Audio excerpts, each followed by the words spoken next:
الحمدللہ رب العالمین وصلی اللہ علی محمد و اہل بیتہ الاطیبین الاطہرین۔ بسم اللہ الرحمن الرحیم۔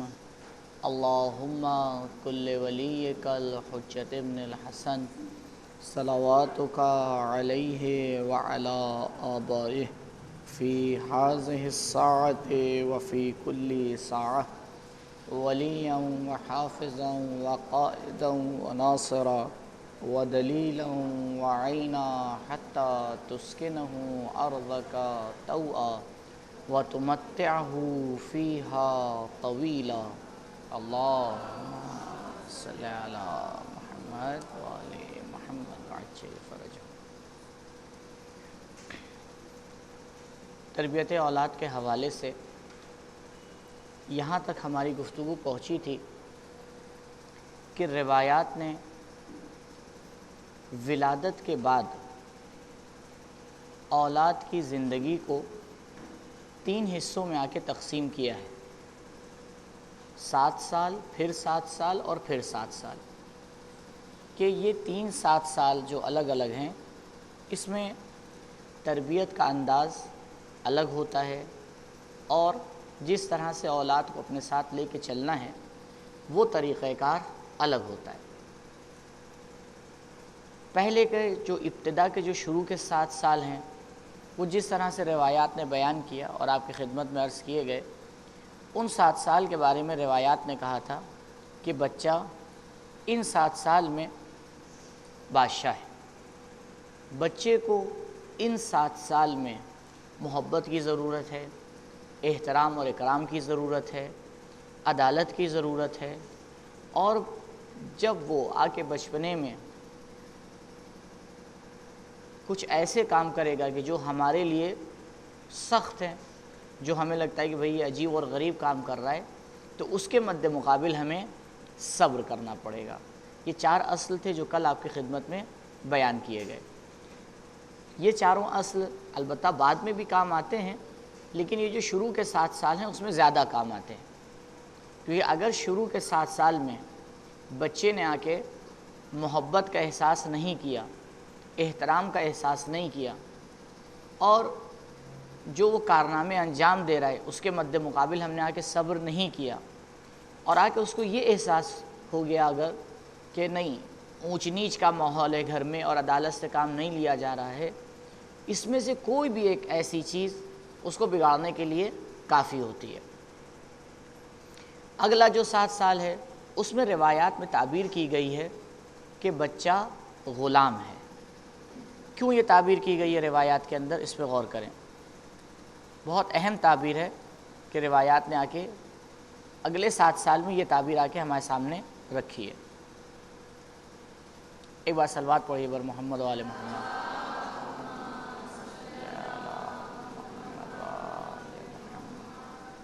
اگلے 7 سال جو روایات نے آ کے کہا کہ بچہ غلام ہے۔ یہ غلام اس انسان کو کہا جاتا ہے کہ جس کو حکم دیا جائے، جو آ کے ہماری باتوں کے اوپر عمل کرے۔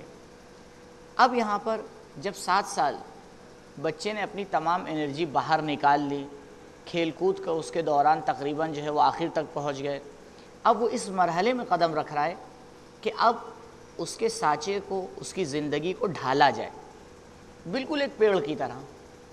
ایک پیڑ جب بڑھنا شروع ہوتا ہے تو آپ نے دیکھا ہوگا کہ بعض پیڑ ایسے ہوتے ہیں کہ ان کے کنارے ایک ڈنڈی لگا دی جاتی ہے تاکہ یہ ٹیڑھا نہ ہو۔ اگر کوئی شاخ اوپر بڑھ رہی ہے تو ہمیں پتہ ہے کہ اگر اس کے کنارے ہم روکش نہیں لگائیں گے تو یہ ٹیڑھی ہو جائے گی، گر جائے گی، ٹوٹ جائے گی، تو فوراً نہیں لگائی جاتی، جب وہ تھوڑا بڑا ہو جاتا ہے اس کے بعد لگائی جاتی ہے۔ بالکل اسی طرح سے انسان بھی ہے، جب وہ تھوڑا بڑا ہو گیا یعنی 7 سال کا ہو گیا، اب اس کے بعد اس کے کنارے جو ہے وہ آ کے ایک روکش لگائی جاتی ہے کہ اب تمہیں منع کرنا ہے، تمہیں بتانا ہے۔ 7 سال کا بچہ تقریباً سمجھدار ہو جاتا ہے، سمجھنے لگتا ہے اچھا کیا ہے، برا کیا ہے، یہ کام کرنا چاہیے، یہ کام نہیں کرنا چاہیے۔ اسی لیے نماز کے بارے میں جو حکم دیا گیا ہے، امام جعفر صادق علیہ السلام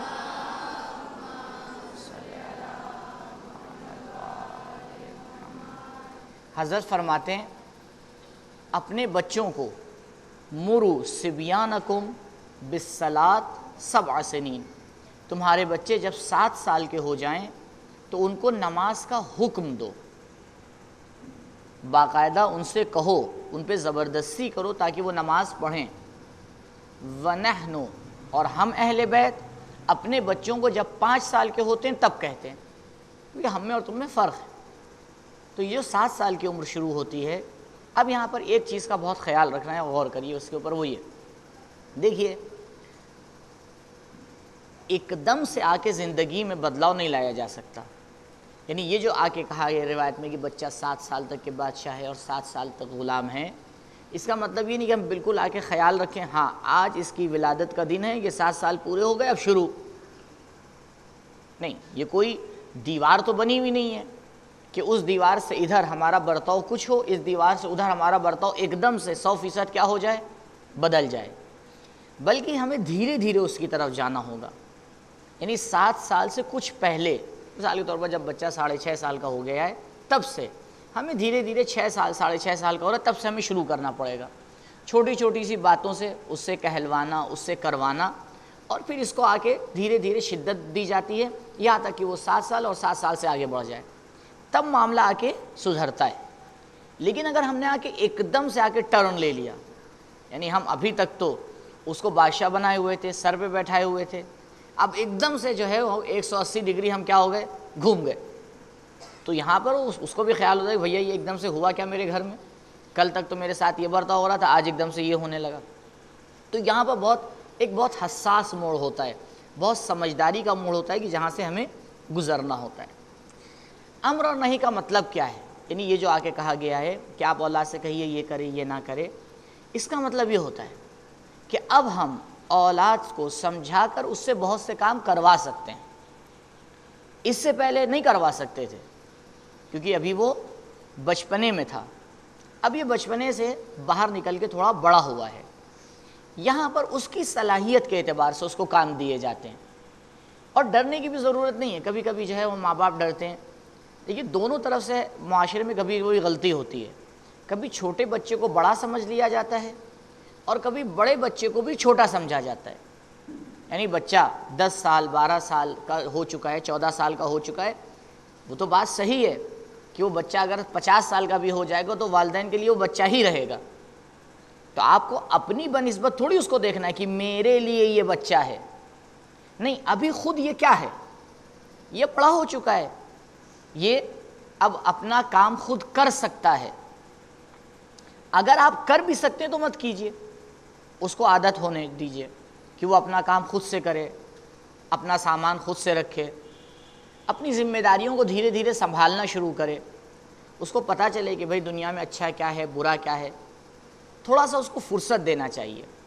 کبھی کبھی جو ہم اولاد کو وقت نہیں دیتے ہیں تجربہ کرنے کا، تجربہ ایک بہت اہم چیز ہے، یعنی کچھ چیزیں ایسی ہوتی ہیں جو ہم سیکھے ہوئے ہیں اپنی اولاد تک منتقل کرتے ہیں، تو کچھ چیزیں اولاد تک ہمارے بتانے سے منتقل ہوتی ہیں، جیسے اس کو بتاتے ہیں کہ بھئی یہ چیز اچھی ہے، یہ چیز بری ہے، یہ کام کرو یہ کام نہ کرو، لیکن ہر چیز کہنے سے منتقل نہیں ہو پاتی ہے، کچھ چیزیں ضروری ہوتی ہیں کہ بچہ خود تجربہ کرے۔ میں بہت ایک چھوٹی سی مثال دوں آپ کو، دیکھیے سردیوں میں کبھی کبھی ایسا ہوتا ہے کہ بھئی گھر میں ایک ہیٹر جلایا جاتا ہے، ہیٹر کے اندر جو ایلیمنٹ لگا ہوتا ہے جب وہ گرم ہوتا ہے تو لال ہو جاتا ہے، بچہ جب اسے دیکھتا ہے تو اس کی طرف بھاگتا ہے، اس کو ایک نئی چیز لگتی ہے، ایک اچھی چیز لگتی ہے۔ اب یہاں پہ اس کو 1 بار روکا جاتا ہے، 2 بار روکا جاتا ہے، 3 بار روکا جاتا ہے، کبھی کبھی آپ اس کو بار بار روکتے رہیے وہ نہیں رکتا۔ اسی طرح اس کی زندگی میں بھی کچھ کام ہیں، اتنے زیادہ خطرناک نہیں، لیکن تھوڑے شاید اس کے اندر تھوڑا جو ہے وہ خطرہ ہو، لیکن کوئی بات نہیں ہے، تھوڑا سا اگر خطرہ ہم برداشت کریں اور آ کے ایک بار اس کو تجربہ کرنے دے بچے کو، ایک بار وہ آ کے اگر تجربہ کرے گا وہ دوبارہ خود اس مسئلے کو خود سمجھ جائے گا۔ بہت سی باتیں جب تک بچہ خود تجربہ نہیں کرتا ہے نہیں سمجھ پاتا، لہٰذا جب بچے نے آ کے دوسرے حصے میں آ کے قدم رکھا ہے تو تھوڑا سا اس کو اجازت دینا چاہیے کہ وہ آ کے تجربہ کرے، سیکھے۔ جیسے مثال کے طور پر سائیکل چلانا ہے، یا کوئی اور کام کرنا ہے۔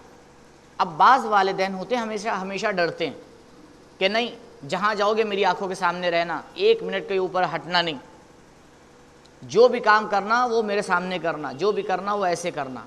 اب یہاں پر جب یہ والدین اس طرح سے آ کے دیکھتے ہیں، بچہ آ کے اس طرح سے دیکھتا ہے کہ اس کو کنٹرول کیا جا رہا ہے، تو دھیرے دھیرے اس کے اندر خوف پیدا ہو جاتا ہے۔ اب اگر والدین اس کے سامنے سے ہٹیں گے، یہ کچھ نہیں کر پائے گا۔ کیوں؟ کیونکہ اس کے اندر ایک خوف بیٹھ گیا، اس کے اندر ایک ڈر بیٹھ گیا ہے۔ اب کہیں مثال کے طور پر جانا ہے، کہیں سے اس کو آنا ہے، تو وہ نہیں آ سکتا۔ رات میں اگر اسے اٹھ کے آنگن پار کر کے اس طرف اس کو ٹوائلٹ میں جانا ہے تو وہ نہیں جا سکتا۔ کوئی والدین میں سے ایک کھڑا ہو تب وہ جائے گا۔ کیوں؟ کیونکہ ہم نے اس کو بنا ہی ایسا دیا ہے کہ وہ پوری طرح سے ہمارے اوپر ڈیپینڈ کر رہا ہے، نہیں جائے گا۔ لہٰذا اب جب وہ اس نے اگلے 7 سال میں قدم رکھا ہے تو یہاں پر ضروری ہوتا ہے کہ ہم بچے کو کچھ فرصت دیں، اس کو تھوڑی سی اہمیت دیں، کچھ کام اسے خود سے کرنے دیں۔ ہاں، یہ ضرور نہیں وہ پہلی بار میں کام صحیح کر کے دکھا دے، ہو سکتا ہے پہلی بار میں وہ کام خراب کرے، کام کو گڑبڑا دے، کوئی بات نہیں ہے، ایک بار گڑبڑائے گا، دوسری دفعہ اس کو تجربہ ہو جائے گا، صحیح سے کرے گا۔ لیکن دوسری دفعہ وہ تبھی صحیح سے کرے گا جب پہلی مرتبہ ہم اس کو کرنے کی اجازت دیں گے، تب تو کرے گا۔ اگر ہم پہلی بار اس کو اجازت دیں گے کہ وہ روٹی جلائے، تبھی تو دوسری بار میں روٹی صحیح پکائے گا۔ اگر پہلی دفعہ میں آپ کا انتظار یہ ہو کہ نہیں سب کام بالکل صحیح ہونا چاہیے، تو ابھی اس نے سیکھا ہی نہیں ہے، صحیح ہوگا کیسے؟ یہ دوسرے 7 سال۔ اس کے بعد جو تیسرے سال آتے ہیں، کیونکہ میں اس کو پورا کروں تو پھر ایک مسئلہ ہے اس کو بیان کرنا ہے۔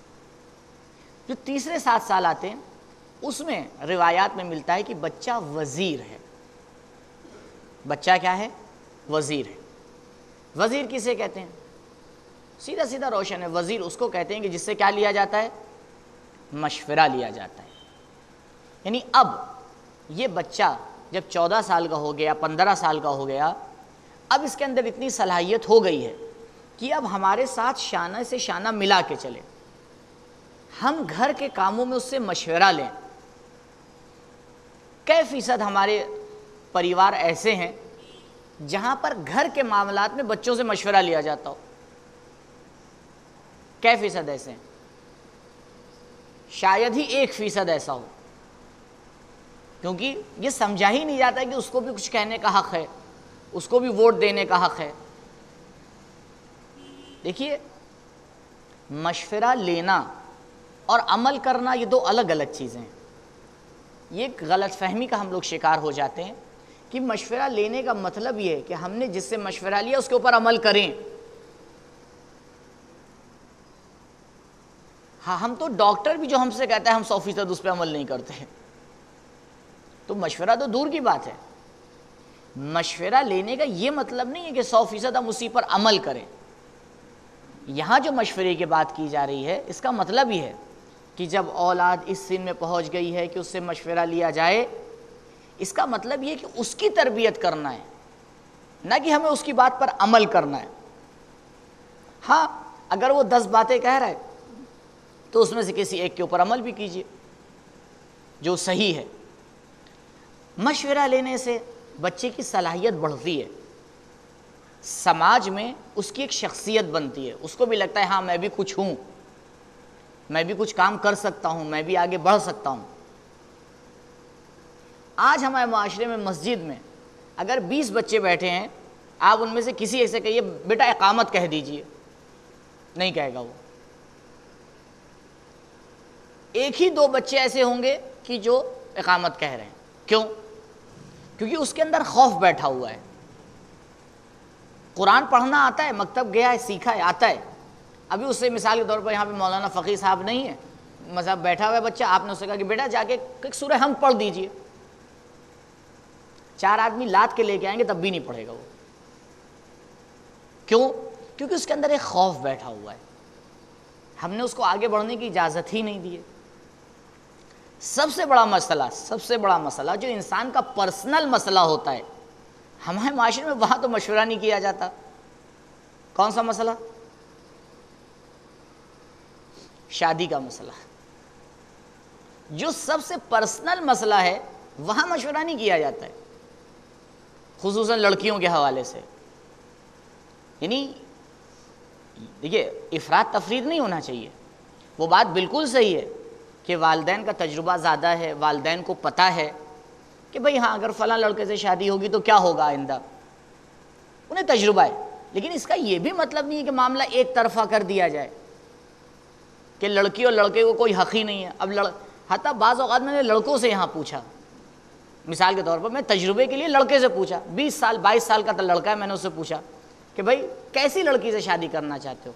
پتہ ہے اس کا جواب کیا تھا؟ اماں جانے۔ تو میں نے پلٹ کے کہا اماں کو شادی کرنا ہے، تمہیں شادی کرنا ہے؟ اس کا نتیجہ یہی ہوتا ہے، دیکھیں اس کا نتیجہ کتنا برا نکل رہا ہے۔ اس کا نتیجہ یہ ہوتا ہے کہ شادی کے بعد بھی گھر والوں کا یہ ہوتا ہے کہ اس لڑکے کو، اب کل جو سوال آیا تھا نا، وہ اب ذمہ داری قبول نہیں کرتا، وہ آگے سیدھا سیدھا کہہ دیتا جاؤ اپنے گھر، مجھے نہیں رکھنا۔ کیوں؟ کیونکہ اس کی اس حوالے سے تربیت ہی نہیں ہوگی، تمہاری ذمہ داری ہے۔ گھر والوں نے شادی کی ہے، شادی لیکن تمہاری ہوئی ہے، گھر والوں کی تھوڑی ہوئی ہے، ان کی تو ہو چکی ہے، ان کی نہ ہوتی تو تم یہاں دنیا میں کہاں سے ہوتے؟ تو جو انسان کی زندگی کا بالکل پرسنل مسئلہ ہے وہاں تو مشورہ کیا نہیں جاتا ہے، جو آگے کے مسائل ہیں اس کو آپ چھوڑ دیجئے۔ لہٰذا معاشرے کے اندر ترقی نہیں ہوتی، معاشرہ آگے نہیں بڑھتا، جہاں ہے وہیں ٹکا رہتا ہے۔ زمانہ آپ کے کہنے سے نہ آگے بڑھے گا، نہ آپ کے روک دینے سے رکے گا۔ آپ کتنا کنٹرول کر لیں، جو زمانے کی ترقیاں ہیں وہ آئیں گی، خود بخود چینج ہوتا جا رہا ہے۔ کھیتی باڑی کا نظام دیکھیں کتنا چینج ہو گیا۔ اب آ کے کوئی کسان یہ کہے نہیں تو میں جو 100 سال پہلے جو ہمارے بابا اور دادا جس طرح کھیتی باڑی کرتے تھے ویسے ہی کریں گے، کنواں کھودیں گے، اس سے پانی نکالیں گے، سینچیں گے، ویسے ہی کریں گے سب کچھ۔ اسے کہا جائے کہ بھئی اگر تم ایسا کرو گے تو کتنی فصل تم اگا پاؤ گے؟ تمہیں یہ جو زمانے کی ترقی ہے، جو زمانے کا طریقہ کار ہے، بہرحال تمہیں اس کے ساتھ چلنا پڑے گا، لیکن اس کا یہ مطلب نہیں ہے تم اس کے غلام بن جاؤ، بلکہ تمہیں اسے اپنے اعتبار سے آ کے استعمال کرنا پڑے گا۔ تو جو تیسرا مرحلہ ہے یعنی 15 سے تقریباً 21 سال 22 سال، یہاں پر روایات کہتی ہیں کہ بچہ وزیر ہے۔ بچے سے آ کے مشورہ لیجئے، بچے سے پوچھئے۔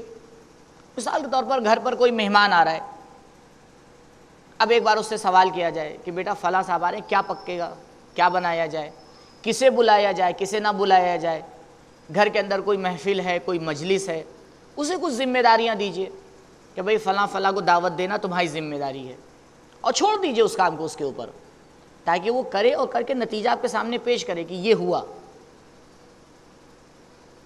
کچھ حساب اور کتاب اس کے ہاتھ میں دیجئے۔ اب پہلے سے ہم نے یہ سوچ رکھا ہے کہ نہیں یہ جو ہے وہ پیسے ضائع کر دے گا اور خراب کر دے گا، بھائی ضائع کرے گا خراب کرے گا تبھی تو اس کو تجربہ ہوگا۔ ابھی آپ یہ تجربہ اس کو نہیں کرنے دیں گے، بڑا ہو کے وہ آ جا کے اور بڑی جنگ آ کے گڑبڑ کرے گا۔ لہٰذا یہ جو 3 اسٹیج ہیں زندگی کے الگ الگ، اگر صحیح سے اس کو ڈیل کیا جائے تو جب ہماری اولاد شادی کے لائق ہوتی ہے اور اس مرحلے تک پہنچتی ہے، ایک ذمہ دار بچہ ہم معاشرے کے سامنے لا کے کھڑا کرتے ہیں کہ جس کی صحیح تربیت ہوئی ہے۔ اگر 100 میں 50-60 بچوں کی تربیت اس طرح سے ہو جائے، معاشرہ بہت بدل جاتا ہے۔ لیکن 1-2 کی اگر ہوگی تو کوئی فرق نہیں پڑنے والا، کیونکہ 1-2 سے معاشرے کے اندر ضرب المثل جو ہے کہ ایک پھول کے کھلنے سے بہار کا موسم نہیں آ جاتا ہے، بلکہ اگر بہار کا موسم ہے تو اس کا مطلب یہ ہے کہ پورے باغ میں زیادہ تر پیڑوں کے اوپر ہمیں پھول دکھائی دے، تب ہم آگے کہیں گے ہاں بہار کا موسم آ گیا۔ تو یہ 3 مرحلے۔ اس کے بعد چند اہم باتیں، آج تھوڑا ہم لیٹ بھی ہو گئے معذرت کے ساتھ، اور اس کو دیکھ لیجئے۔ تربیت میں وہ چیزیں جو آفت ہیں، آفات، کیونکہ جس طرح سے پیڑ کو بڑا کرنے کے لیے پانی دیا جاتا ہے، کھاد دی جاتی ہے، اسی طرح سے اس کو بچانے کے لیے اس کے اندر دوائی بھی ڈالی جاتی ہیں۔ تو کچھ چیزیں آفت ہوتی ہیں، کچھ چیزیں نقصان دہ ہوتی ہیں۔ البتہ ایک عام قانون آپ سمجھ سکتے ہیں کہ تمام یہ جو چیزیں بیان کی گئیں، آپ اس کا اپوزٹ کر لیجئے، اس کا الٹا کر لیجئے، وہ سب کی سب کیا ہو جائیں گی؟ آفت ہیں۔ لیکن کچھ چیزیں ہیں جس کے اوپر آ کے پوائنٹ کرنا ہے، وہ یہ ہے تقریباً 4 اہم باتیں جو علماء بیان کرتے ہیں اور روایات میں بھی اس کی طرف اشارہ ہوا ہے۔ کہ یہ باتیں جو ہیں وہ آفت ہیں، نقصان دہ ہیں تربیت میں۔ پہلی چیز، پہلا اصل کیا تھا؟ جب بچہ ابھی ہمارے 7 سال کے مرحلے میں ہے تو پہلا اصل تھا اصل محبت۔ اصل محبت بہت اچھا اصل ہے، لیکن کبھی کبھی یہی اصل آفت بن جاتا ہے۔ کب؟ جب محبت میں زیادہ روی ہو جاتی ہے۔ دیکھیے، ہر چیز کی زیادہ روی نقصان دہ ہے۔ پانی بہت اچھی چیز ہے، انسان کو ہلاکت سے بچاتا ہے، لیکن اگر یہی پانی اس کے اندر بھی زیادہ روی ہو جائے تو انسان کا پیٹ بھی پھٹ سکتا ہے۔ لہٰذا اصل محبت میں اس بات کو ہمیں خیال میں رکھنا ہے، کہیں ایسا نہ ہو کہ اتنی زیادہ محبت میں زیادہ روی ہو جائے کہ بچے کی تربیت کے بجائے وہ بگڑ جائے، بالکل اس طرح سے آگے بن جائے کہ اس کو کوئی اگر اس نے کسی نے آ کے اس سے ذرا سا کچھ کہہ دیا تو اس کو ناگوار گزر گیا۔ تو یہاں پر ہمیں بیلنس لے کے چلنا ہے، سمجھداری سے۔ البتہ یہ جو تاکید کی جا رہی ہے اس وجہ سے کیونکہ کبھی کبھی جو ہے سامنے والا مخاطب بات کو سمجھ نہیں پاتا، وہ سمجھتا بھئی ہاں مولانا صاحب نے کہا کہ بچے کے ساتھ محبت سے پیش آنا چاہیے، تو وہ پورا 100% سے آگے معاملہ اس طرح سے کر دیتا ہے کہ سدھرنے کے بجائے معاملہ بگڑ جاتا ہے۔ نہیں، بلکہ بیلنس کے ساتھ، سمجھداری کے ساتھ، جہاں پر اس کو روکنا ہے، جہاں پر اس کو کنٹرول کرنا ہے وہاں پر روک کے کنٹرول کر کے، لیکن اصل کا خیال رکھتے ہوئے کہ کہیں ہم اس اصل سے ہٹ نہ جائیں۔ اگر روکنا ہے، کہیں پہ بچہ جو ہے ایسا کام کر رہا ہے کہ جو ہٹ کے ہے، نقصان دہ ہے، تو بہرحال وہاں پر اس کو روکنا پڑے گا، لیکن سمجھداری کے ساتھ۔ دوسرا، دیکھیے بسا اوقات جو ہے وہ والدین سوال کرتے ہیں کہ اولاد کو مار سکتے ہیں یا نہیں، ڈانٹ سکتے ہیں یا نہیں۔ پہلے والے مسئلے میں تو بالکل جو ہے وہ روایات نے دروازہ بند کر دیا ہے، مارنا منع۔ صرف ایک روایت ملتی ہے، ایک چیز کے لیے روایت نے کہا ہے، بس وہ یہ ہے کہ اگر بچہ تمہارا 7 سال کا ہو چکا ہے اور بار بار کہنے پر نماز نہیں پڑھ رہا ہے تو یہاں پر اس کو تنبیہ کی جا سکتی ہے۔ یہ بھی صرف نماز کے لیے ہے، وہ بھی خاص سچویشن میں۔ اس کے علاوہ غور کیجئے گا، ایک شرعی مسئلہ ہے، اگر ماں باپ نے، ٹیچر نے، بڑے نے چھوٹے کو، چچا نے کسی کو اس طرح سے اولاد کو مارا کہ اس کے نشان بن گیا یا مثال کے طور پر زخم ہو گیا، تو شرعی اعتبار سے اس کو دیت دینا پڑے گی۔ یعنی جب یہ بچہ بڑا ہوگا، بالغ ہوگا، اس کو یا پتہ چلے گا کہ بچپنے میں اس کے ساتھ یہ ہوا ہے، تو وہ جس نے اسے مارا اسے دیت لے سکتا ہے۔ دیت اگر نشان بن جائے تو تقریباً جو ہندوستانی روپے میں آ کے دیکھیں گے تقریباً 30 سے 35 ہزار روپے بنتے ہیں ایک نشان بنانے کے صرف۔ تو یہ تو بالکل دروازہ بند ہے، مارنے کا دروازہ اسلام نے کیا کر دیا ہے؟ بند کر دیا۔ دوسرے دروازے پہ چلتے ہیں، ڈانٹنا، کہ یہ دروازہ کھلا ہے یا یہ بھی بند ہے۔ یہ دروازہ کھلا ہے ایک شرط کے ساتھ، ایک شرط کے ساتھ، صحیح چیز کے بارے میں ڈانٹا جائے، کیونکہ صحیح اور غلط ہم لوگ طے نہیں کر پاتے۔ غور کیجئے گا، ہمیں جو کام اچھا نہیں لگ رہا ہے ضروری نہیں ہے وہ غلط ہو، ہمیں جو کام اچھا لگ رہا ہے ضروری نہیں ہے کہ وہ صحیح ہو۔ صحیح اور غلط کا معیار ہم نہیں ہیں، صحیح اور غلط کا معیار عقل ہے اور اسلام ہے۔ پہلے یہ ہمیں سمجھنا پڑے گا۔ اگر ہمیں کوئی چیز اچھی نہیں لگ رہی ہے لیکن اچھی ہے تو آپ کو حق نہیں آپ ڈانٹیں۔ اگر کوئی چیز ہمیں بری نہیں لگ رہی ہے لیکن بری ہے تو آپ کو روکنا پڑے گا۔ لہٰذا ہم اپنے آپ کو معیار نہیں بنا سکتے، ہم اپنے آپ کو میزان نہیں بنا سکتے۔ تو پہلے ہمیں خود اچھائیوں کو اور برائیوں کو سمجھنا پڑے گا، اور اس کے بعد ہم قدم آگے بڑھا سکتے ہیں، ڈانٹنے کا مسئلہ شروع کر سکتے ہیں۔ البتہ وہ بھی طریقے سے، وہ بھی ایک طریقہ کار سے، کہ اس طرح سے کہ بچہ بالکل ڈر نہ جائے، بالکل بھاگنے نہ لگے۔ اکثر ایسا دیکھا جاتا ہے، بچہ اسکول سے بھاگتا ہے۔ کیوں بھاگتا ہے؟ اسکول میں اس کو اچھی چیز سکھائی جا رہی ہے یا بری چیز سکھائی جا رہی ہے؟ اچھی چیز سکھائی جا رہی ہے، پھر کیوں یہ بھاگ رہا ہے؟ اس میں عین ممکن ہے والدین کی غلطی ہو اور اسکولوں کی غلطی تو الا ماشاء اللہ ہوتی ہے، کیونکہ ہم نے اپنے اسکول کو بچوں کے لیے اتنا اچھا نہیں بنایا کہ وہ خود کھنچ کے آئے۔ پہلی تاکید یہ کی جاتی ہے کہ خود اسکول کا ماحول ایسا ہونا چاہیے کہ خود بچہ آئے، اس کو لانے کی ضرورت نہ پڑے، لیکن وہاں کا ماحول ایسا ہوتا ہے، اس کو پتہ ہے اگر ایک دن اس کا ہوم ورک نہیں ہوا کسی وجہ سے تو دوسرے دن کیا ہونا ہے اس کو پتہ ہے، تو وہ دوسرے دن آ کے کہتا ہے ہم بیمار ہیں، سر میں درد ہو رہا ہے، چکر آ رہا ہے، ٹھیک ہے کر لیجئے جو کرنا ہے آپ۔ تو یہ جو جھوٹ بولنا سکھایا کس نے سکھایا؟ خود سے سیکھا، ماں کے پیٹ سے وہ جھوٹ بولتا ہوا آیا تھا، ہم ہی نے تو سکھایا اس، اور پھر آگے اس پہ ہم اس کو ڈانٹتے بھی ہیں مارتے بھی ہیں۔ بھیا ہم ہی نے سکھایا تو ڈانٹ کیوں رہے ہیں؟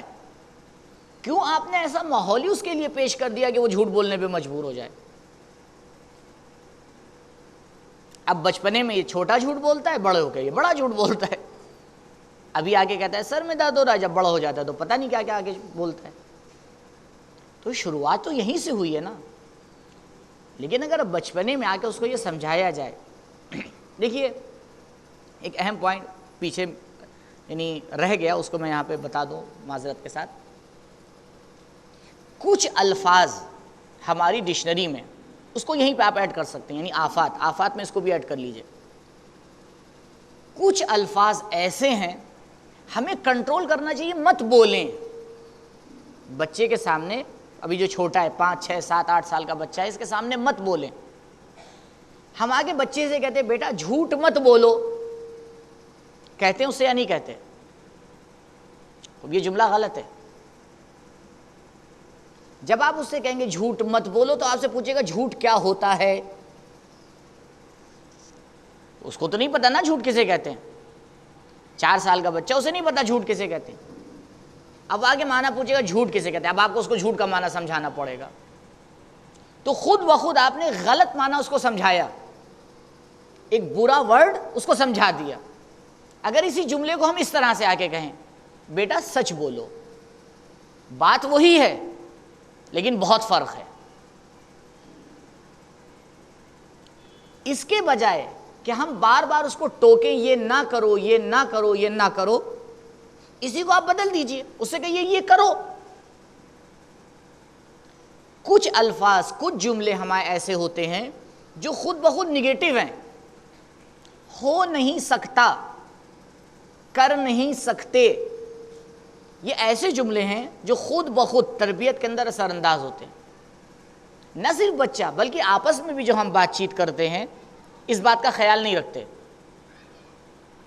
کہ ہم جو بات چیت کر رہے ہیں، ہم یہ سمجھتے ہیں ہم بات چیت کر رہے ہیں بچہ کچھ نہیں سمجھ رہا ہے، الٹا معاملہ ہے، وہ سب کچھ سمجھتا ہے۔ اور آج کل کی جو نئی جنریشن ہے، ترقی یافتہ جنریشن، وہ اتنی ترقی یافتہ ہے کہ وہ 2-3 سال میں ہی ماں باپ کو سمجھا سکتی ہے کہ کیا کرنا ہے۔ تو جیسے جیسے معاشرہ آگے بڑھ رہا ہے تربیت سخت ہوتی جا رہی ہے، مشکل ہوتی جا رہی ہے، کیونکہ جتنا بچہ ہوشیار ہوگا، جتنا بچہ تیز ہوگا، اس کو سنبھالنا اتنا ہی مشکل ہے۔ آپ ادھر سے روکیں گے وہ ادھر سے نکل جائے گا، کیوں؟ کیونکہ ہوشیار ہے، اور بہت اچھی بات ہے۔ آج کے بچوں کا مقایسہ آپ پچھلے 20 سال سے کیجئے، آپ کو پتہ چل جائے گا کتنا فرق آ چکا ہے، اور اس کی سیدھی وجہ ہے کیونکہ ماحول جیسے ترقی یافتہ ہو رہا ہے اسی طرح اولاد بھی ترقی یافتہ پیدا ہو رہی ہے، ٹھیک ہے، بہت اچھی بات ہے۔ لہٰذا ہمیں اور زیادہ سیکھنے کی ضرورت ہے کہ اس ترقی یافتہ ماحول میں اس ہوشیار بچے کی تربیت کیسے کریں۔ کہیں ایسا نہ ہو کہ اس کی صلاحیت کو ہم مار دیں، کہیں ایسا نہ ہو کہ اس کی صلاحیت کو ہم ختم کر دیں۔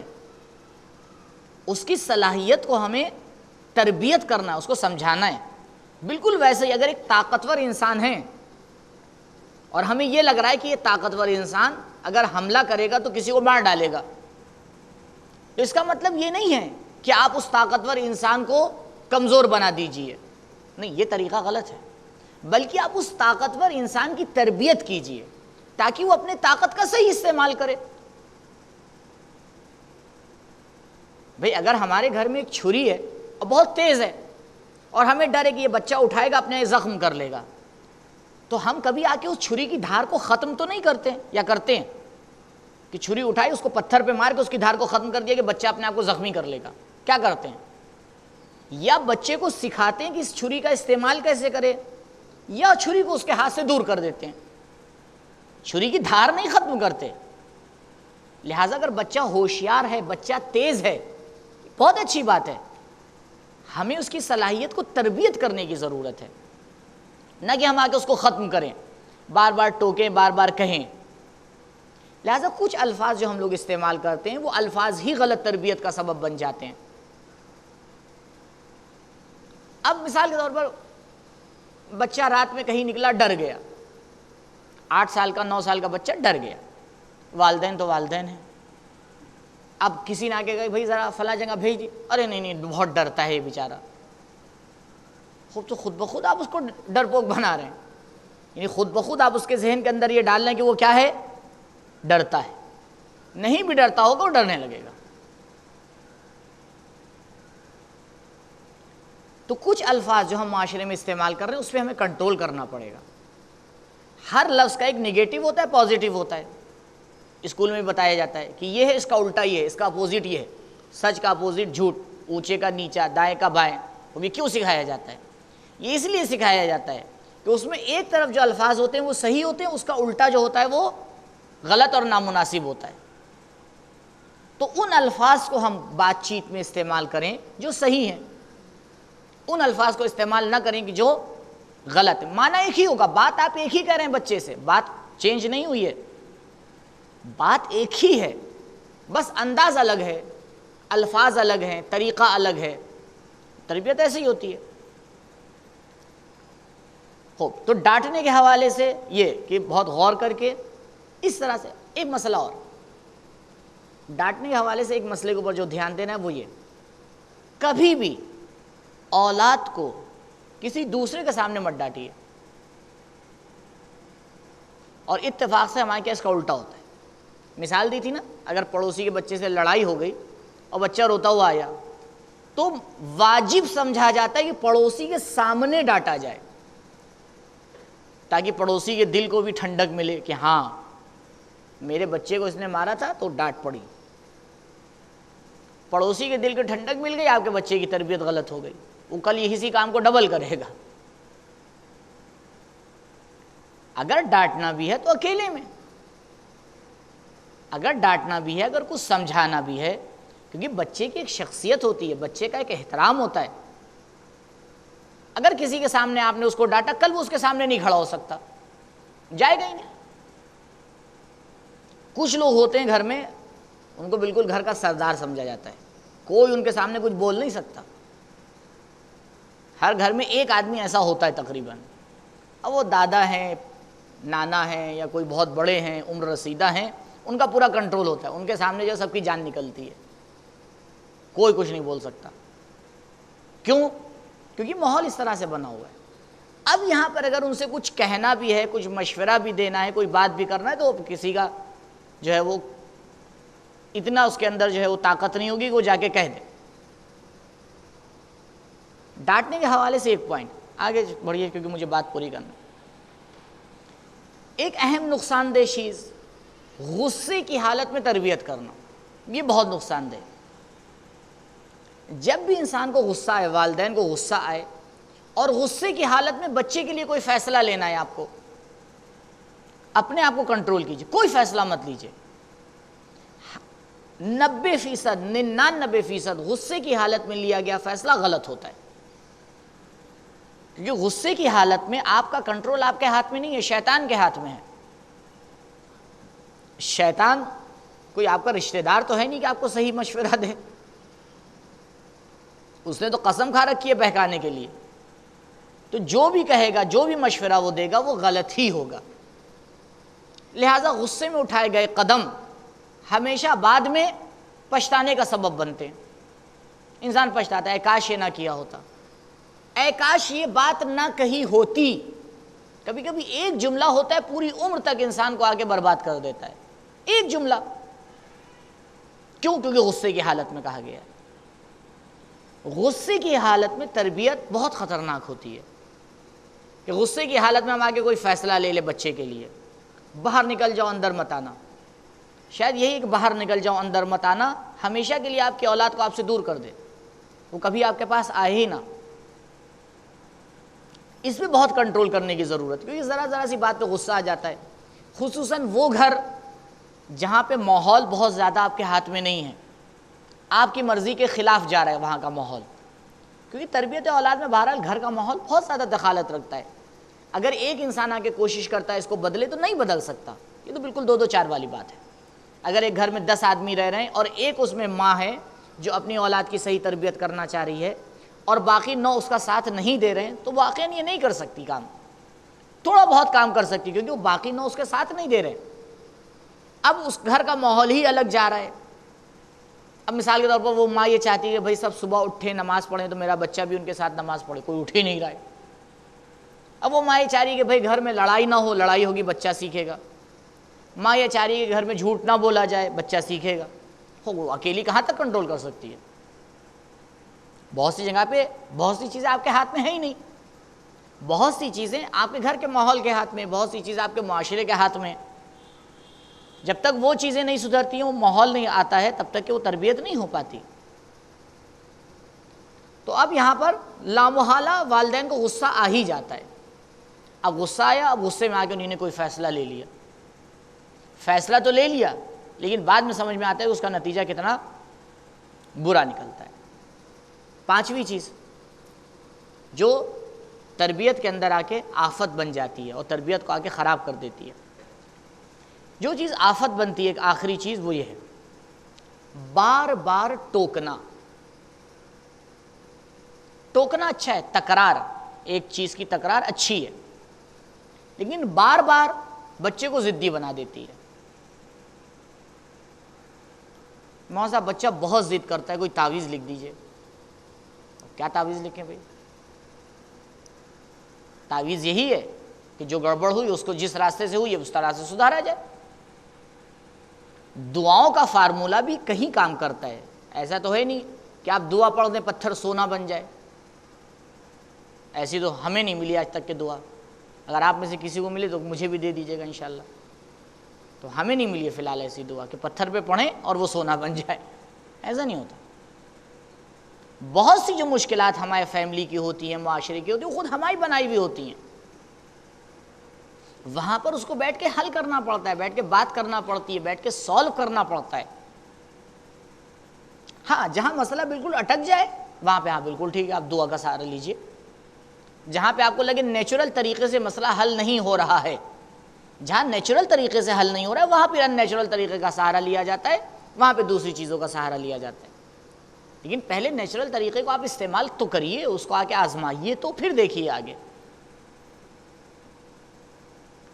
غیر مفید تکرار، بار بار ایک بات کو کہنا، حتیٰ اچھا کام بھی آپ اولاد سے بار بار کہیں گے وہ ضد آ جائے گا، نہیں کرے گا۔ اگر آپ کو لگ رہا ہے کہ آپ کی اولاد یہ کام نہیں کرتی، مثال کے طور پر بچہ ہے ٹائم سے کھانا نہیں کھاتا، اکثر گھروں کی یہ پرابلم ہے، ادھر ادھر اسکول سے آیا بیگ اتارا ادھر پھینکا باہر، کھیتوں میں گھوم رہا ہے، جانور چرا رہا ہے، گلی ڈنڈا ہو رہا ہے، جو بھی ہو رہا ہے۔ کھانے کی جہاں پہ بات آئی جیسے لگا اس کے سامنے جو بہت بڑا کوئی بھوت کھڑا ہو گیا،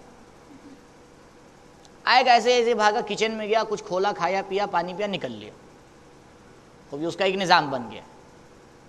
اب بار بار اس کو ٹوکا جاتا ہے، کھانا کھاؤ کھانا کھاؤ کھانا کھاؤ۔ اب ہمیں یہ لگتا ہے کہ ہم اس ٹوکنے کے ذریعے سے اس کی تربیت کر لیں گے، اس کو کھانا کھلانے کا عادی بنا دیں، کبھی نہیں بنا سکتے۔ کہہ جائیے آپ 10 سال تک کہتے رہیے وہ نہیں کھائے گا، بلکہ ہمیں طریقہ اپنانا پڑے گا۔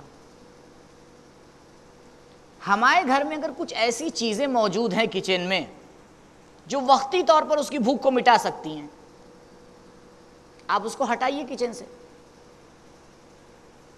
کیونکہ وہ جب وقتی طور پر آ کے اپنی بھوک مٹا لیتا ہے تو وہ ضرورت ہی نہیں احساس کرتا ہے کہ اسے کھانا کھانا ہے۔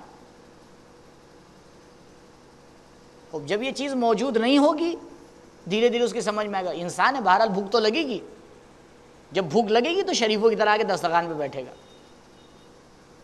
لیکن اگر ہم اس کو آ کے اجازت دیں گے کہ وہ ادھر کھائے ادھر کھائے، یہ کھائے وہ کھائے، تو کبھی وہ آ کے تربیت نہیں ہونے والی اس کی۔ دوسری بات یہ کہ گھروں میں ماحول بنائیے ایک ساتھ بیٹھ کے کھانا کھانے کا، یہ ماحول نہیں ہے۔ مرد حضرات آئے، ہاں کیا ہے لے کے آؤ، ایک ادھر بیٹھا ہوا کرسی پہ کھانا کھا رہا ہے، پلیٹ میں لے لیا، دوسرا ادھر بیٹھا ہوا کھا رہا ہے۔ خواتین تو جیسے لگتا ہے پتہ نہیں کیا گناہ کیا ہے، ساتھ میں کھانے ہی نہیں کھا سکتی، وہ تو بعد میں کھائیں گی اگر ہوگا۔ ابھی مجھے پتہ چلا کہ جب دعوت ہوتی ہے تو خواتین کا ٹائم 4 بجے شروع ہوتا ہے۔ 4 بجے کوئی کھانے کا ٹائم ہے؟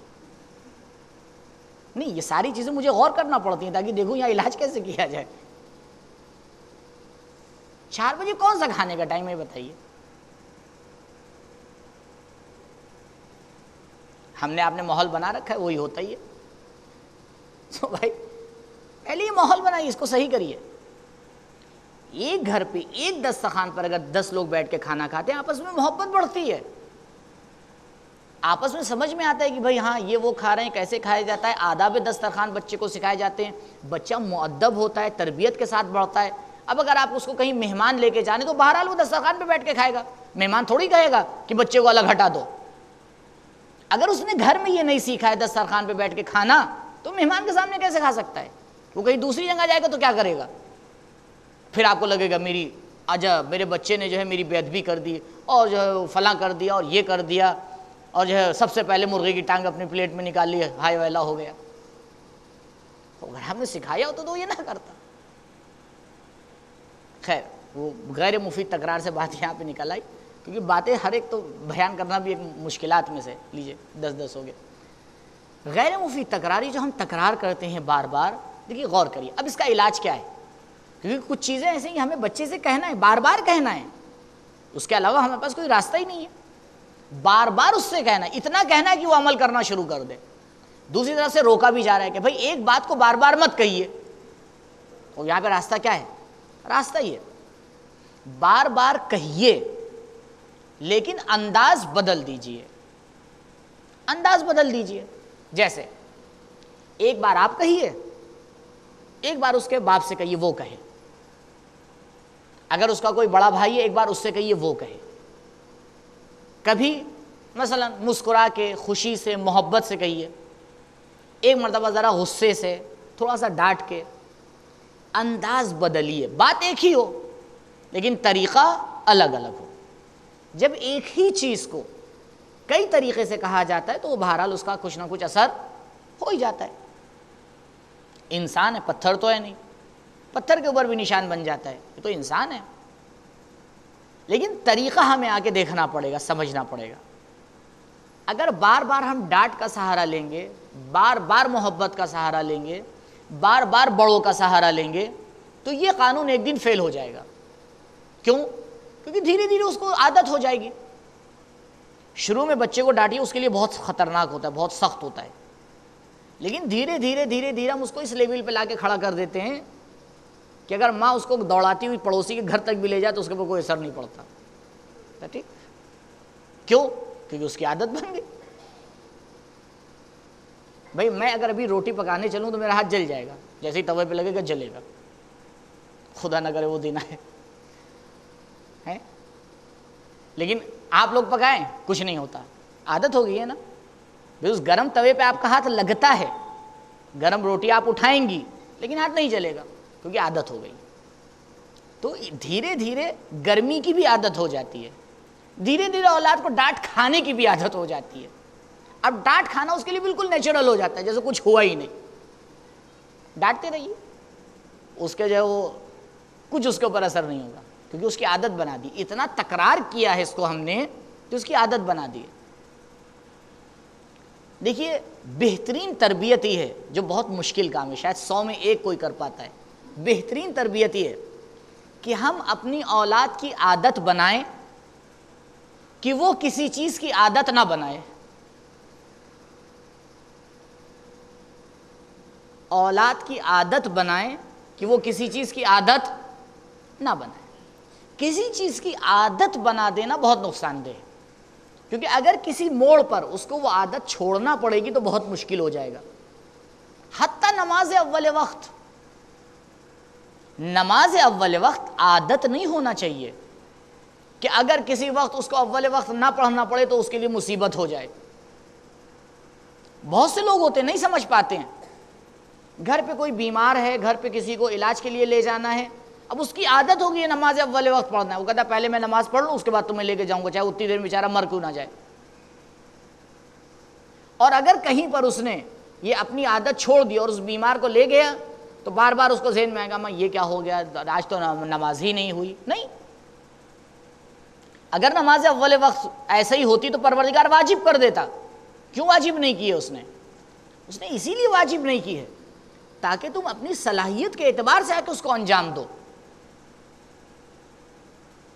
بہت سے لوگ ہوتے ہیں, ڈاکٹر آ کے ان سے کہتا ہے کہ بھائی دیکھیے آپ کے لیے روزہ رکھنا نقصان دہ ہے, لیکن روزہ رکھنا کیونکہ عادت بن گئی وہ رکھے گا. پوری دنیا اسے روکتی رہے وہ ضرور رکھے گا, کہے گا نہیں ہم تو رکھیں گے. یہ کون سی عبادت ہے بھائی؟ روزہ بھی رکھ رہا ہے, اس کا کوئی فائدہ بھی نہیں ہے, بعد میں قضا بھی کرنا پڑے گی, کیا فائدہ؟ یہ روزہ یعنی فاقہ, جہاں پر روزہ انسان کے لیے نقصان دہ ہے, اگر روزہ رکھ رہا ہے تو وہ روزہ قبول نہیں ہے, وہ روزہ دوبارہ رکھنا پڑے گا اس کو. اب عادت ہو گئی ہے. کوشش کریں کسی چیز کو عادت نہ بنائیں, بلکہ سمجھداری کے ساتھ جو جس کام کا ٹائم ہے اس ٹائم اس کو انجام دیں, یعنی اس کو سکھائیں. ہم اس لیے نماز اول وقت پڑھ رہے ہیں کیونکہ اول وقت نماز کا بہت ثواب ہے. اول وقت وہ وقت ہے کہ جس وقت ہمارا امام نماز پڑھتا ہے, تو ہم بھی اول وقت پڑھیں تاکہ ہماری نماز اور امام کی نماز ایک ساتھ ہو. اگر اس طریقے سے تربیت ہوتی ہے کام کی اہمیت کو سمجھ کے, تو بہت سے مسائل حل ہو جاتے ہیں. خیر, ایک آخری بات اس حوالے سے وہ یہ ہے, دیکھیے 3 چیزیں ہمارے سامنے ہیں, 3 چیزیں ہمارے سامنے ہیں. ایک ہے ہم, دوسری ہے فیملی, اور تیسرا ہے معاشرہ. خود ماں باپ, دوسرا فیملی جس میں ماں باپ اور دوسرے لوگ رہ رہے ہیں, اور تیسرا ہے ہمارا معاشرہ. ہمیشہ تربیت کرنے سے پہلے ان تینوں کو بہت اچھی طرح سے سمجھیے. اگر ان تینوں کو ہم نے اچھی طرح سے نہیں سمجھا, ہم تربیت میں کامیاب نہیں ہیں. اور یہ بھی میری توقع نہیں ہے کہ 5 دن میں نے جو باتیں آپ کو بتائیں آپ 100% اس کے اوپر عمل کر لیں. بار بار میں نے اس بات کو کہا ہے, بہت سی چیزیں آپ کے ہاتھ میں نہیں ہیں, لہٰذا آپ اتنا ہی کر پائیں گے کہ جتنا آپ کے اندر آپ کے لیے ممکن ہو. یہ امکان بڑھ جاتا ہے, یعنی آپ اور زیادہ اپنا جو کرنا چاہ رہے ہیں آپ اور زیادہ کر سکتے ہیں. کب؟ جب آپ ان تینوں چیزوں کو سمجھ لیں, اپنے آپ کو سمجھ لیں, اپنی فیملی کو سمجھ لیں, اپنے معاشرے کو سمجھ لیں. اگر ان 3 چیزوں کو آپ نے اچھی طرح سے سمجھ لیا تو تربیت آپ کے لیے آسان ہو جائے گی. کیوں؟ کیونکہ کبھی کبھی ہم بغیر اپنے آپ کو سمجھے ہوئے اگر تربیت اسٹارٹ کر دیتے ہیں کہیں نہ کہیں جا کے پھنس جاتے ہیں. کیسے؟ مثال کے طور پر ہم نے اپنی اولاد کی تربیت شروع کی کہ بھائی روز تمہیں قرآن پڑھنا ہے. خوب, روز وہ قرآن اسی وقت پڑھے گا جب آپ اس کے ساتھ بیٹھ کے قرآن پڑھیں. اور ہم ابھی اپنے آپ کو نہیں پہچان پائے ہیں, جبکہ ہم ایسے نہیں ہیں جو 10 دن لگاتار قرآن پڑھ سکیں. 1 دن پڑھیں گے, 2 دن پڑھیں گے, 3 دن پڑھیں گے, 4 دن پڑھیں گے, اس کے بعد ہم خود بخود کہیں گے ارے یار تو بس بہت ہو گیا. لیکن دوسری طرف سے ہم نے کیا کہہ رکھا ہے کہ بچے کو قرآن پڑھنا ہے. اب یہاں پر کیونکہ ہم نے اپنے آپ کو نہیں سمجھا ہے تو 5ویں دن سے مشکل کھڑی ہو جائے گی. کیوں؟ کیونکہ ایک طرف سے تو ہم یہ چاہ رہے ہیں کہ بچہ ہمارا قرآن پڑھے, دوسری طرف سے خود ہم پڑھنے کے لیے تیار نہیں. لہٰذا ہم نے اپنی فیملی کو آ کے نہیں سمجھا ہے, ہم نے یہ نہیں سمجھا ہے کہ بھئی ہمارے گھر میں جو کام ہوتا ہے اس کا کیا سسٹم ہے, کون سا انسان کیسا ہے, کس کے پاس بچے کو بھیج سکتے ہیں, کس کے پاس نہیں بھیج سکتے ہیں, کیا کر سکتے ہیں. ہم نے ان سب چیزوں کو نہیں سمجھا ہے. اگر نہیں سمجھا ہے تو آپ تربیت نہیں کر سکتے. ہم نے اپنے معاشرے کو نہیں سمجھا ہے, اگر معاشرے کو نہیں سمجھا ہے دوبارہ مشکلات میں ہم آ کے پڑ جائیں گے. لہٰذا بہترین طریقہ یہ ہے تربیت کا کہ ہم پہلے ان 3 چیزوں کو سمجھیں، اپنے اوپر آ کے کام کریں، اپنے آپ کو سمجھیں، خصوصاً والدین اپنی اچھائیوں کو سمجھیں، اپنی کمزوریوں کو سمجھیں، کمزوریوں کو دور کریں۔ جس فیملی میں ہم رہ رہے ہیں، کیونکہ معمولاً ہندوستان کے اندر جوائنٹ فیملی ہوتی ہے، سب مل کے ایک ساتھ رہتے ہیں، اس فیملی کو سمجھیں اور توقعات کو سدھاریں، توقع کو صحیح کریں، ایک دوسرے سے اتنی توقع رکھیں جتنا حق ہے، نہ کہ اس سے زیادہ، اور آگے اپنے معاشرے کو سمجھیں کہ ہمارا معاشرہ کیسا ہے، ہمارے معاشرے کی اچھائیاں کیا ہیں، برائیاں کیا ہیں۔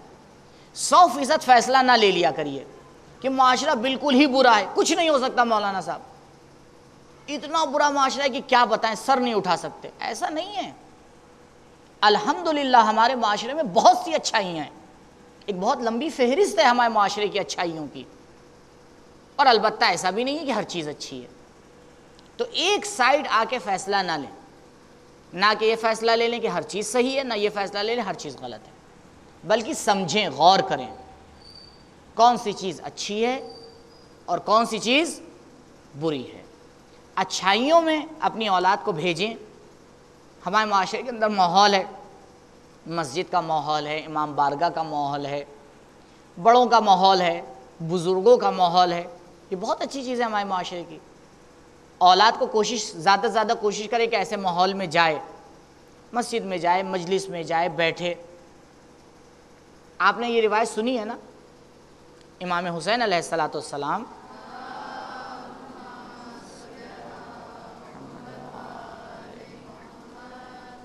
جو رسول کی پشت پہ جا کے سوار ہوتے تھے، کہاں سوار ہوتے تھے؟ گھر میں یا مسجد میں؟ مسجد میں ہوتے تھے نا، یعنی مسجد میں بچے جاتے تھے یا نہیں جاتے تھے؟ اگر مسجد میں بچوں کی پابندی ہوتی تھی تو یہ کہاں سے پہنچ گئے قبلہ؟ ہمارے معاشرے میں مسجد کا دروازہ بچوں کے لیے بند ہے۔ بچہ جب مسجد میں جائے گا ہی نہیں تو وہ نماز کیسے سیکھے گا؟ وہ کیسے سیکھے گا؟ ہاں، یہ اب والدین کی تربیت ہوتی ہے۔ رسول ایک مرتبہ نماز پڑھا رہے تھے، ایک دم سے نماز پڑھاتے پڑھاتے انہوں نے نماز تیز کر دی، یعنی جیسے پڑھاتے تھے اس کے اندر اس کو تیز پڑھانے لگے اور بہت تیزی سے نماز کو ختم کر دیا۔ اصحاب کے لیے ذہن میں سوال آئے کہ یہ کیا کیا نبی نے، نماز اتنے جلدی کیوں ختم کر دی؟ اب ایک دو آگے بڑھے، آ کے پوچھا یا رسول اللہ کیا وہ کوئی وحی نازل ہوئی ہے، کیا ہوا ہے کہ مثال کے طور پر نماز کو تیز پڑھی ہے، کیا ہوا ہے؟ کیونکہ جو بھی ہوتا تھا اصحاب کو فوراً سوال ہوتا تھا یہ کیوں ہوا؟ رسول نے کہا نہیں، کیا تم نے نماز کے دوران ایک بچے کے رونے کی آواز نہیں سنی؟ انہوں نے کہا ہاں سنی۔ تو کہا میں نے اس لیے نماز جلدی ختم کی کہ اگر اس کے والدین جماعت سے نماز پڑھ رہے ہیں تو وہ جلدی سے نماز ختم کر کے جا کے دیکھیں کہ کیا ہوا ہے، کیوں بچہ رو رہا ہے۔ اس کا مطلب کہ بچہ بھی مسجد میں تھا۔ اب یہ والدین کی ذمہ داری ہوتی ہے کہ اس کو آ کے سنبھالیں۔ وہ ایسا بنا، ایسی بھی اولاد نہ ہوگی جو سجدگاہ لے کے غائب ہو جائے، نمازی بیچارے پریشان کہ سجدہ کس پہ کرنا ہے۔ وہ اسی لیے سجدگاہ لے کے بھاگتا ہے کہ اس کو ایک بہت عجیب غریب چیز لگتی ہے، اس کو بتائیے نہیں کہ یہ ہے کیا، تو جو پہلی بار دیکھے گا تو لے کے بھاگے گا۔ تو لہٰذا ان تینوں چیزوں کو سمجھنے کی ضرورت ہے، اپنے آپ کو سمجھنا، اپنی فیملی کو سمجھنا، اپنے معاشرے کو سمجھنا، اور اس کی اچھائیوں کو لینا۔ جو اچھائیاں اس کو لیجئے، اس کا بہرحال وہ ہمارے لیے اچھائیاں ہیں، ان اچھائیوں کا استعمال کیجئے اور انشاءاللہ پروردگار بھی مدد کرے گا کہ ہم اپنی اولاد کی تربیت بہتر سے بہتر کر سکیں۔ بہت سے فیکٹر ایسے ہوتے ہیں کہ اولاد کی تربیت لیکن معاشرے کو سدھارنے کے، لیکن مجھے یہ لگتا ہے کہ سب سے آسان کام یہی ہے، سب سے شارٹ کٹ راستہ یہی ہے کہ صرف اور صرف تربیت اولاد پہ کام کیا جائے، کچھ نہ کیا جائے۔ کیوں؟ کیونکہ جتنے بھی دوسرے کام ہوتے ہیں وہ بہت ٹائم لگتا ہے معاشرے کو سدھارنے میں، 50-100 سال لگ جاتے ہیں، لیکن یہ ایک ایسا شارٹ کٹ راستہ ہے کہ جہاں 20 سال میں مسئلہ حل ہو جاتا ہے۔ یعنی اگر ابھی سن 2016 میں تمام فیملیاں یہ آ کے طے کر لیں کہ ہم اپنی اولاد کی صحیح تربیت کریں گے، 20 سال کے بعد جو ہمارے سامنے ایک نئی جنریشن آئے گی 80% تربیت یافتہ ہے، تو بہت شارٹ کٹ راستہ ہے، بہت آسانی سے ہم اس کو پہنچ سکتے ہیں اس تک، لیکن اس وقت پہنچ پائیں گے جب اس کے اوپر ابھی سے کام شروع کیا جائے۔ اللہم صلی علی محمد وآل محمد، اللہم ادخل علی اہل القبور السرور، اللہم اغن کل فقیر، اللہم اشب کل جائع، اللہم اکس کل عریان، اللہم اغز دین کل مدین، اللہم فرج عن کل مکروب، اللہم رد کل غریب، اللہم فک کل اسیر، اللہم اصلح کل فاسد من امور المسلمین، اللہم اشف کل مریض، اللہم سد فقرنا بغناک، اللہم غیر سوء حالنا بحسن حالک، اللہم اغض عنا الدین واغننا من الفقر انکا علی کل شیء قدیر۔ اللہم صلی اللہ